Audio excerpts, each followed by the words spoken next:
చాలా ఇంట్రెస్టింగ్గా ఉంది. ఎందుకంటే తెలుగువాడి సత్తాని, తెలుగు సినిమా స్టామినాని చాటే విధంగా ఇంటర్నేషనల్ స్టాండర్డ్స్లో ఒక ఇంట్రెస్టింగ్ సైన్స్ ఫిక్షన్ మూవీ కల్కి తప్పకుండా అందరినీ కూడా ఆకర్షిస్తుంది. అంటే మన ఇండియన్ పురాణాల దగ్గర నుంచి ఫ్యూచర్ ఏ విధంగా ఉండబోతుంది అనే దాని గురించి భవిష్యత్తులో మనందరూ కూడా చెప్తూ ఉంటాం. ఇది కలియుగం అని.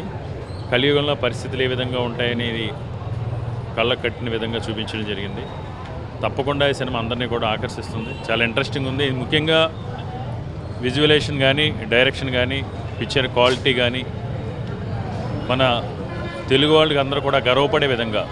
ఎందుకంటే ఆంధ్రప్రదేశ్లో తీసిన సినిమా ఒక ఇంటర్నేషనల్ స్టాండర్డ్లో తీయటం చాలా సంతోషించదగ్గ విధం. అదేవిధంగా ప్రభాస్ కానీ, అమితాబ్ బచ్చన్ కానీ, కమల్ హాసన్ కానీ, దీపికా పదుకొనె కానీ చాలా అద్భుతంగా వాళ్ళ రోల్స్ని పెర్ఫామ్ చేశారు. తప్పకుండా ఈ సినిమా అందరిని ఆకర్షిస్తుంది. ఒక బ్లాక్ బస్టర్ మూవీ అవుతుంది. బాగుంది సార్. ఫస్ట్ హాఫ్ స్లోగా, సెకండ్ హాఫ్ ఎక్సలెంట్గా ఉంది. క్లైమాక్స్ అయితే ఇంకా అద్భుతంగా ఉంది సార్. ప్రభాస్ గారి పెర్ఫార్మెన్స్ మహాభారతం దగ్గర అది అశ్వత్థామ క్యారెక్టర్ చూపెడతారు. చాలా అద్భుతంగా ఉంది సార్. నేను ప్రభాస్ ఫ్యాన్ని. ఇది మంచి ఎంజాయ్ చేయొచ్చు సినిమా. సైంటిఫిక్ మూవీ చాలా బాగుంది సార్. అమితాబ్ బచ్చన్ గారి యాక్టింగ్ చాలా బాగుంది. ఎవరి క్యారెక్టర్ బ్రహ్మాండంగా ఉంది సార్. అందరినీ పవర్ఫుల్ గా చూపించారు. చాలా బాగుంది. ఆసమ్.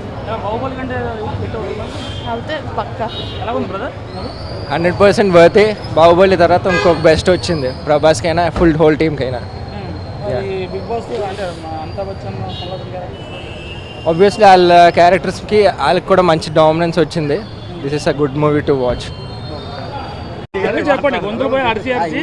మా అరిసి మా గొంతులు అయితే పోయాయి. నెక్స్ట్ లెవెల్లో అయితే సినిమా ఉంది.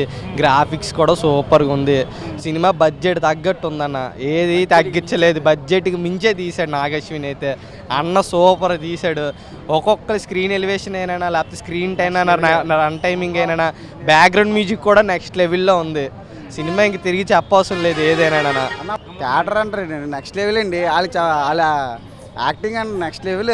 ఇంకా క్యారెక్టరైజేషన్ అంటారా, నాగేశ్వన్ సూపర్ చూపించారు. దీపికా పడుకొని దాన్ని కానీ, విలన్ దాన్ని కానీ, కమల్ హాసన్ దాన్ని కానీ, లేదంటే మన ప్రభాస్ గారి దాన్ని కానీ, ప్రతిదీ నెక్స్ట్ లెవెల్ బాగా తీసుకొచ్చారు. ఒక్కొక్కటి మెల్లిమెల్లిగా ఎక్స్ప్లెయిన్ చేసుకుని వచ్చారు. ఇంకా కల్కి యూనివర్సిటీ స్టార్ట్ ఇంకా రెడీ అయిపోయింది అందరూ.